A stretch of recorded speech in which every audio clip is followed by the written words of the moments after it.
Hi, I'm Sara Delaney from One Big Happy Yarn Company. Welcome to our Granny Squares Crochet-Along. This series is all about granny squares. How do you make them and all the ways you can use them. We have everything you need to crochet along with us at onebighappy.com. In this episode, we'll make a simple pot holder trivet. Let's get started.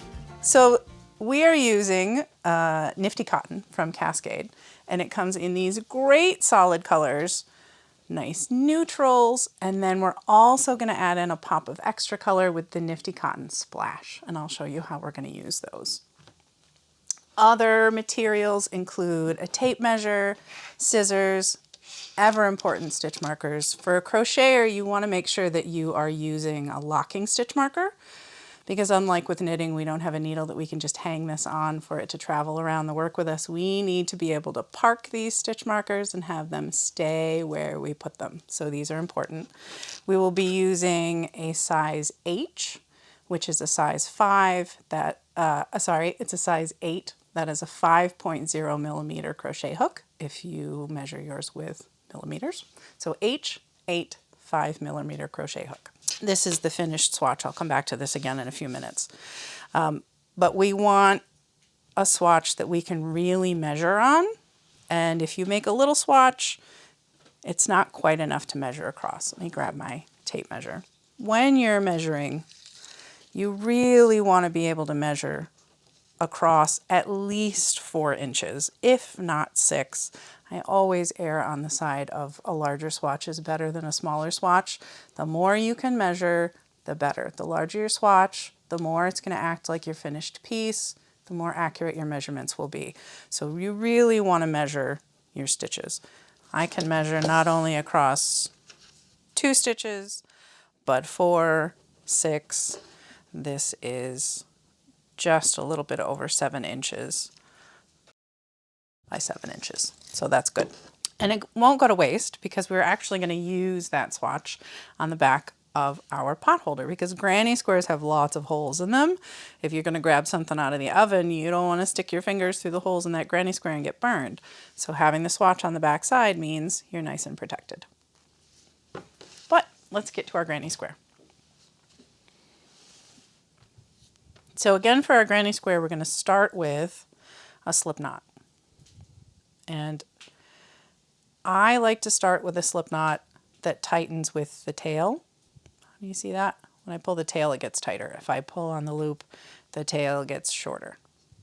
So now we've got our slip knot on there, and I am going to start with 6 chains. 3, 4, 5, 6. Well, this is explained a little bit more in your pattern, but the 6 chains here are actually 2 parts of your granny square. The first 3 are a double crochet, and the second 3 are a chain 3 loop that becomes a corner. And now I'm going to work my first double crochet in that very first chain that we made.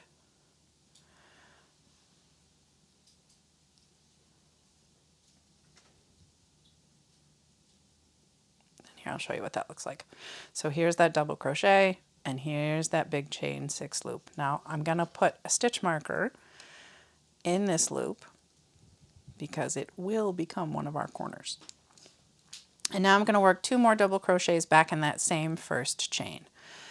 Yarn over into the stitch, yarn over, bring up a loop, yarn over, pull through 2, yarn over, pull through another 2, and then a 3rd double crochet in that same spot.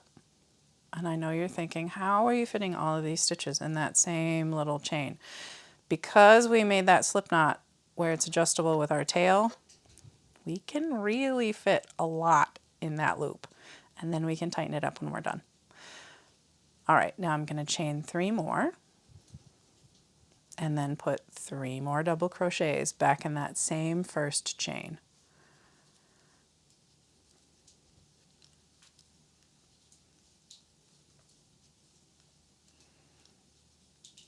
And if you're struggling up to this point, celebrate, because that's half your first round right there. There's a corner, one side, second corner, second side. Second corner means another stitch marker.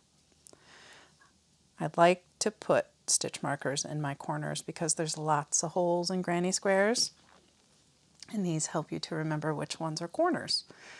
Now I'm going to make another chain 3, 3 more double crochets right back in that same first chain.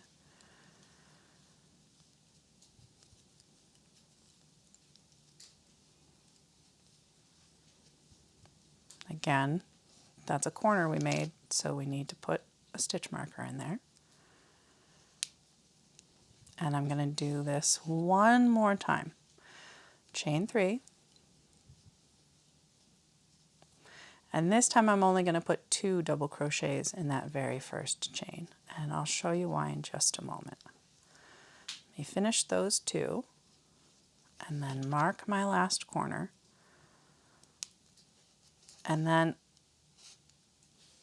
I'm going to pull on that tail and just close up that center ring, just because it helps it to be a little bit tidier. There. And I have a different colored stitch marker here. It doesn't mean anything. It's not beginning of round or anything like that. It just happens to be a different color. All right, so here I am back around to that chain 6 that I started with. And remember, I told you that this actually stands in for a double crochet and 3 chains. So now that I'm back here, I want to count to my 4th chain back from this double crochet. So it's the 3rd chain that I want to join this with. So this is the double crochet here, that first double crochet.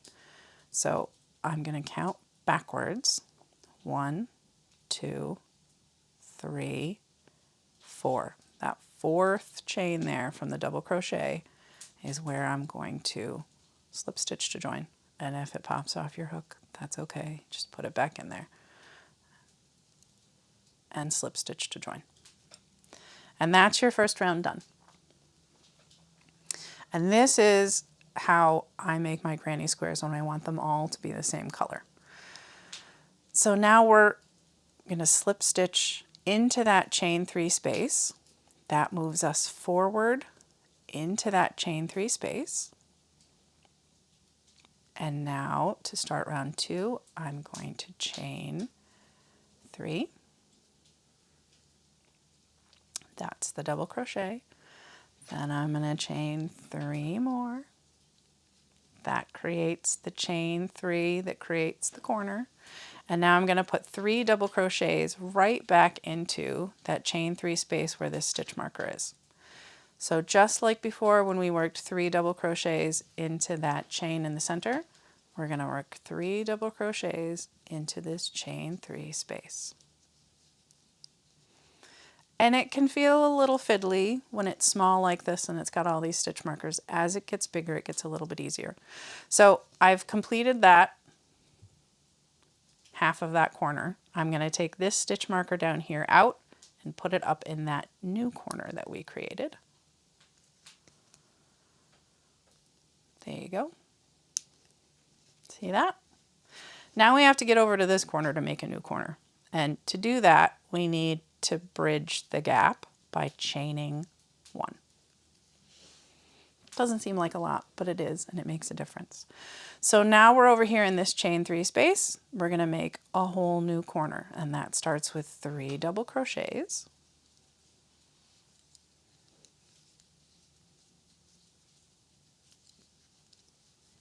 Then we're going to chain 3. 1, 2, 3. And then 3 more double crochets back in that same space.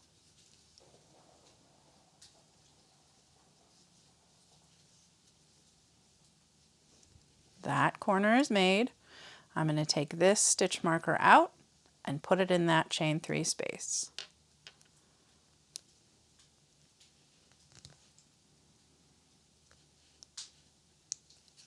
There you go. And there we are, that second corner is marked. So we're going to continue across to the next corner. We need to bridge that gap. We're going to chain 1, and then we're going to make our new corner in this chain 3 space. 3 double crochets. 2, 3, chain 3 again. 3 more double crochets in that same space. 1, 2, 3. Now your third corner is done. You can take that stitch marker out, pop it into your new corner. Sometimes they behave, sometimes they don't. All right, so now we're on to the last full corner. So we chain 1 to bridge the gap, 3 double crochets. There's our third, chain 3, 1, 2, 3, 3 more double crochets, same space. This corner is done.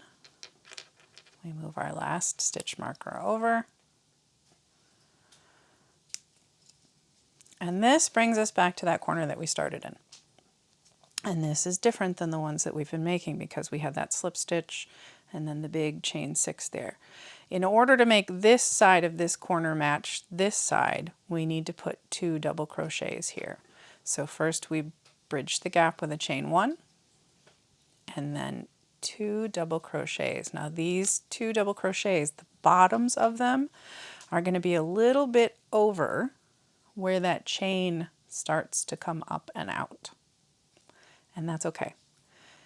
If it feels a little too crowded down there, what you can do is grab the bottoms of those stitches and just pull them over a little bit. You can zhuzh it a little bit. So now we're going to join to finish the end of round 2. Again, you're going to count backwards. Here's that last double crochet. Let me get that stitch marker out of the way. There's the top of that double crochet. I want 1, 2, 3 chains for my corner. So that 4th chain is where I'm going to put my hook to do my slip stitch to join. And that's round 2 done. So round 3 begins the same way. Slip stitch into this space that you just joined. And then we're going to do the same thing we did at the beginning of round 2. We're going to chain 6. The first 3 count as a double crochet. The next 3 count as that chain 3. Making 3 double crochets back into that same space.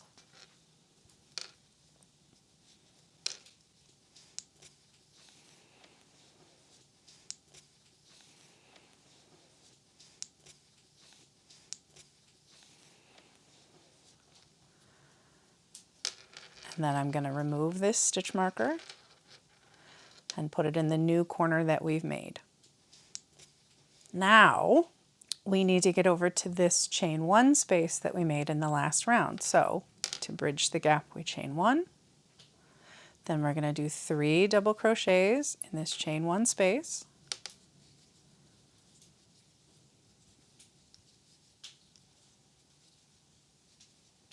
That fills in that side. And now we're ready for another corner. So we chain 1 to bridge that gap. And then same corner as always. 3 double crochet, chain 3. There's the 3 double crochets. Then we chain 3. And then 3 more double crochets back in that same space. 1, 2, 3. So this round is where these stitch markers, the importance of these stitch markers really starts to hit home for folks that haven't made granny squares before, because now you're getting to that point where you're working into these chain 1 spaces. As it gets bigger and bigger, there are more and more chain 1 spaces between the corners. And it actually gets pretty meditative to make a granny square because it's 3 double crochets in every chain space. But you just have to remember that those chain 3 spaces are the corners and they need 3 double crochets, chain 3, 3 double crochets. Otherwise, everything you come across is just 3 double crochets in a chain 1 space, chain 1 to bridge the gap to the next one. So you'll continue around in round 3, and then you'll start round 4 and 5 and 6 and 7, and they're all made in the same way. I'm going to bring this in here on my blocking board so you can see it. This granny square has that center where we started, Then the next round, that's round 2, round 3, 4, 5, 6, 7. With all these double crochets and chain 1 spaces, it can be kind of hard to focus in on, is this round 2? Is this round 3? So when I'm counting the rounds on my granny squares, I always count the corner groups. So I start in that center. That's 1, 2, 3, 4, 5, 6, 7. When you've got 7 rounds done, you can go ahead and block this if you want to, or you can wait. You can see that I've got my working yarn still attached here, because we're actually going to join this granny square to that single crochet swatch that we started with to make our pot holder. I've got the pins here on my board so you can see how I've got it pinned out. When I mist block, I always make sure that I turn the piece over and I mist the back side first, because you want to make sure when you're blocking that the moisture actually penetrates to the core of the yarn. So if you're steam blocking, you're fine. If you've already pinned it out, if you're wet blocking, you know that it's going to be fully saturated all the way through before you even lay it out to pin. So when you mist block, spray the back side first, lay it down, pin it out, then you can spray the top. And then when it's dry, you're good to unpin. So I'm going to unpin this here, and you can see that I left my working yarn attached. There's a couple of stitch markers on there just to keep it from unraveling, because I know that I'm going to use that yarn to join this granny square to that swatch that we made at the beginning. Let me just move my blocking board out of the way. And then I can take these stitch markers out so we can use this working yarn. One of those stitch markers is actually in the loop, the live loop. So that's one of the great things about crochet is no matter what you're working on, there's only ever one live stitch, unlike with knitting where if you drop a needle and you drop all your stitches, you got trouble. There's only one live stitch with crochet. So if you ever have to put your work down, if you ever have to take your hook out of the work, so you're working along, whatever, it's time to make dinner, you're gonna take care of the kids, the dog needs to be walked, take your hook out, put a stitch marker in that loop, lock your stitch marker, and then it can't unravel. It just can't. And then when you're ready to come back to it, take that stitch marker out, pop your hook in, and you're ready to go. So we're going to join this granny square to the swatch that we started with. And to do that, I'm going to bring this swatch around behind my granny square, and I'm putting these wrong sides together. I want the right sides facing out. There's a note about that in your pattern, so make sure you watch out for that. And I'm going to slip stitch into this granny square once, into that next chain 3 space, just like you did at the beginning of every other round. That centers us in that corner space. And now I am going to go back into that corner space, and then I'm going to find the very first stitch on the swatch behind. And with my working yarn, I'm going to bring up a loop and single crochet. So that's it, first stitch. That's usually kind of a pause moment for folks. Did I do that first one right? You did. You're good. So then we need to add 2 more stitches into this corner, because you need extra stitches when you go around a corner because there's more surface area there. So we're going to do 2 more stitches in that same place, through the same space, through the same stitch. That creates our corner. 1, 2, 3.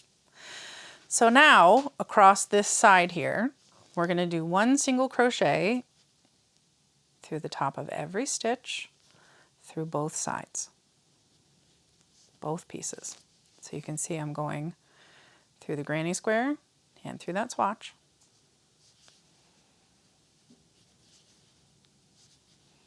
Every stitch gets a stitch, and the chain 1 spaces between the groups of 3 double crochets, those count as a stitch too. So we'll go into that chain 1 space, into the stitch behind. And you're just going to continue that way all the way across this side until you get to the next corner. Okay, so I'm approaching the next corner here. We'll do the last couple of stitches.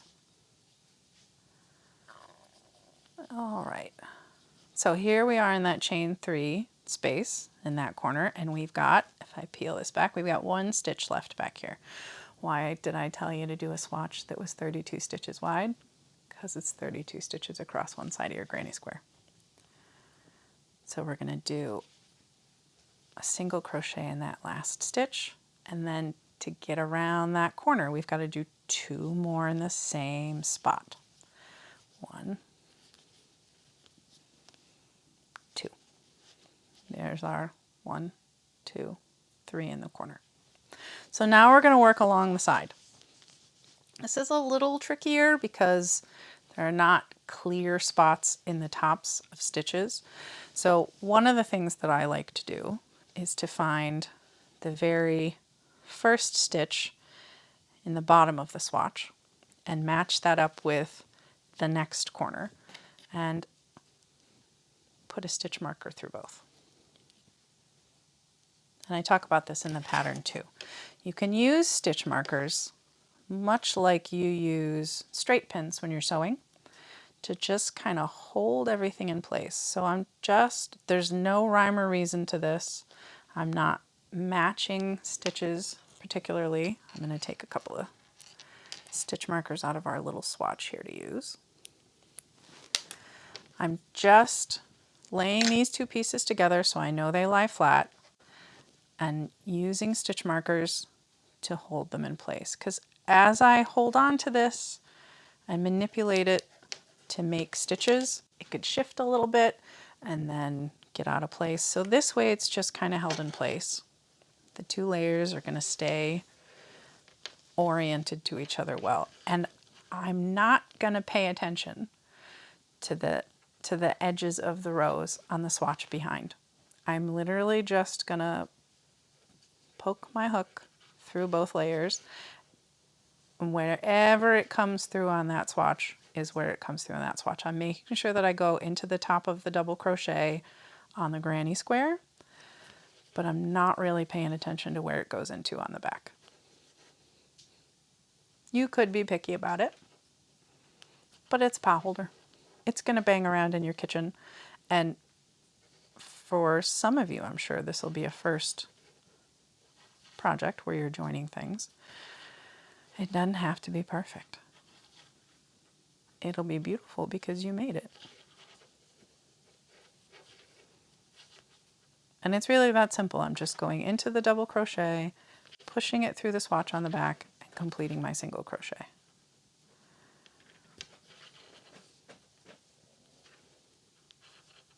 Sometimes it's a little finicky. That's all right.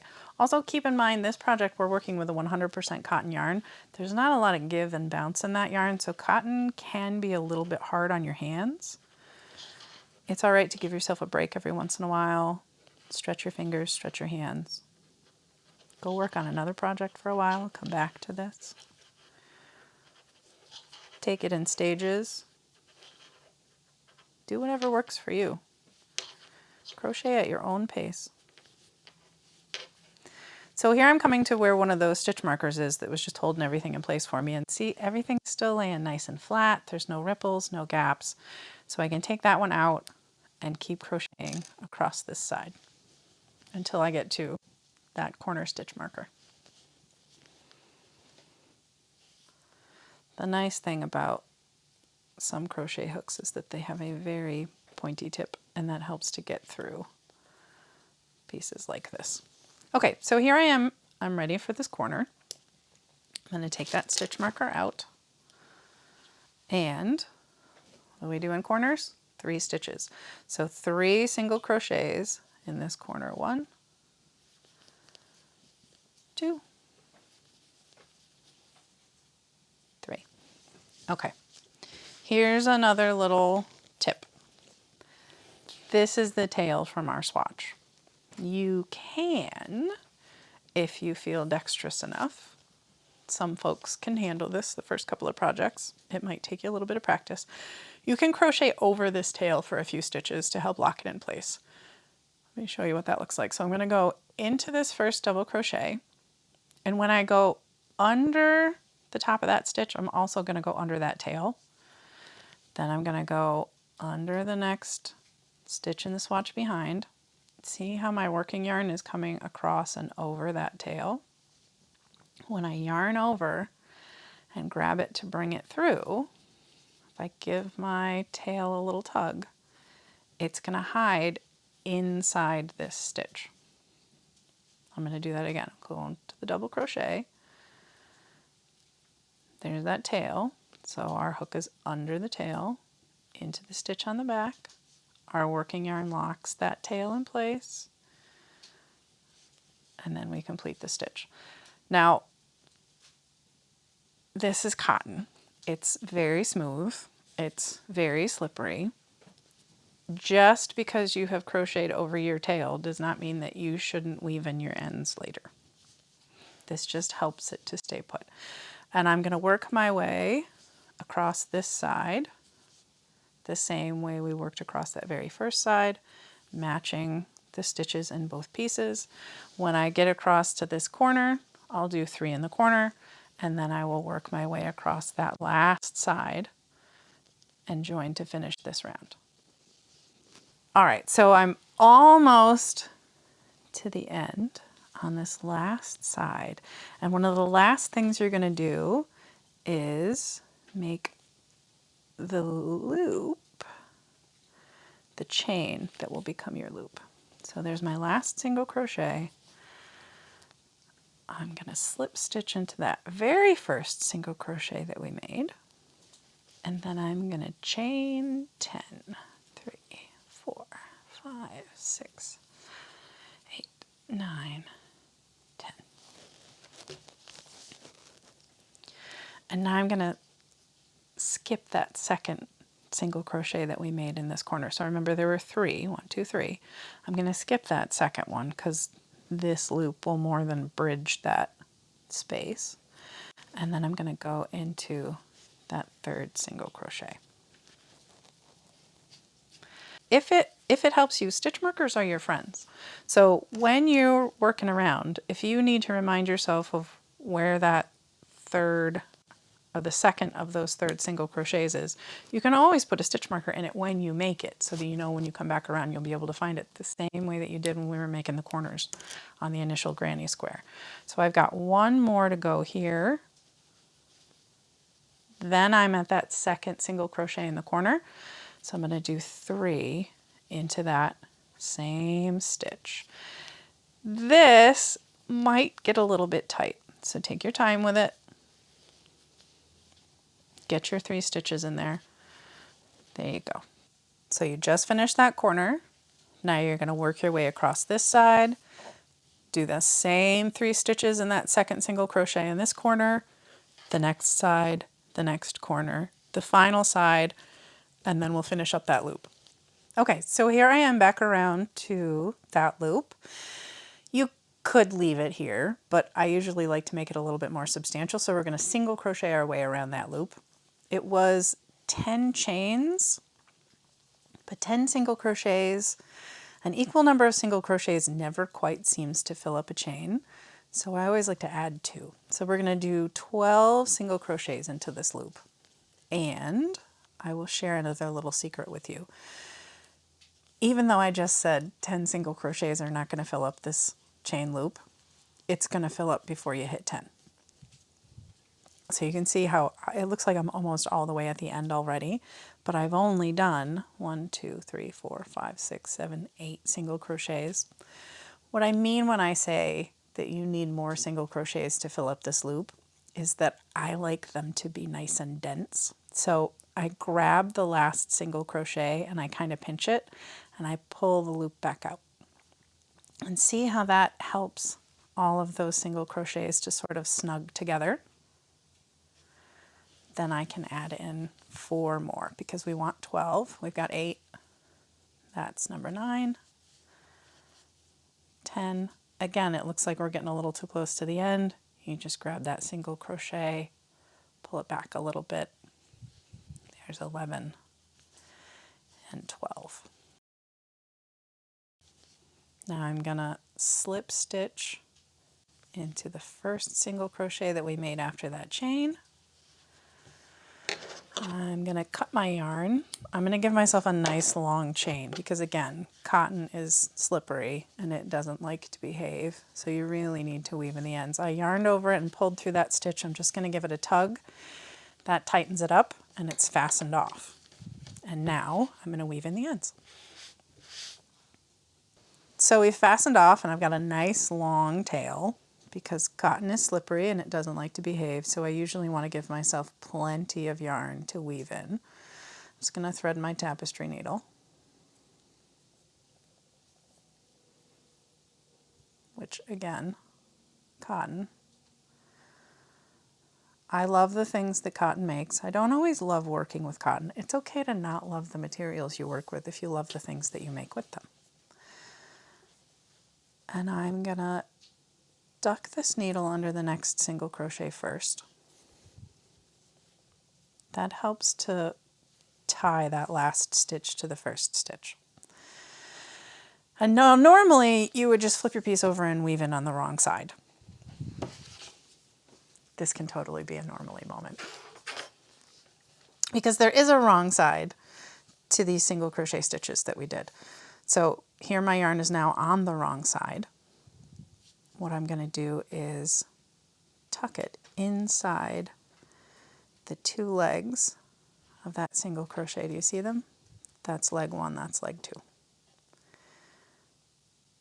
And I'm going to do the same thing with the next stitch. See that? And then the third one. I'm going to go 4 stitches and then I'm going to change directions because cotton. She does not behave the way wool behaves. And when you weave in cotton, it likes to pop out. It likes to come out of where you've woven it in. So now I'm going to go down through the back bar of this stitch to get down to the next row of stitches. See that? And now I'm going to come back this way. So again, I'm just going under the two legs of the stitch on the way back.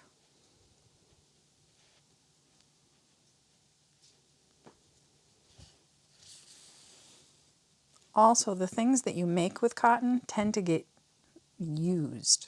Like cotton is a really useful fiber, right? So this potholder is going to be in your kitchen. You're going to use it a lot.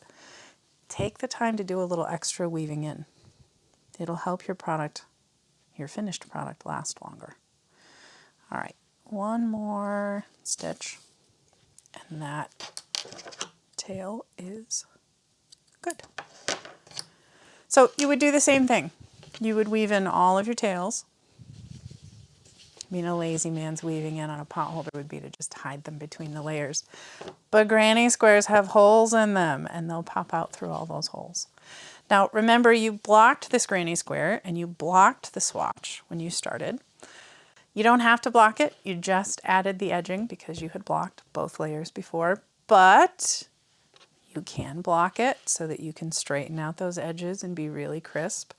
But again, it's a potholder, it's probably going to live in your drawer most of the time. It's going to get squished up, it's going to get used. It doesn't have to be super straight. This is 100% washable and dryable, so when you get stuff on it, you can throw it in the wash. And that, my friends, is your finished potholder. Now you have all the skills you need to make solid granny squares and turn them into useful decorative potholders and trivets. Little ones could be coasters, more, whatever you can think of. Join me in the next episode in this series where you'll learn all about a never-ending spiral granny square. Remember, you can get a kit with the yarn and the pattern for this project at onebighappy.com. Be sure to hit the subscribe button below and click the bell to be notified every time we have a new video. And leave a comment telling me about your favorite granny square project or what you'd like to learn next. Happy crocheting!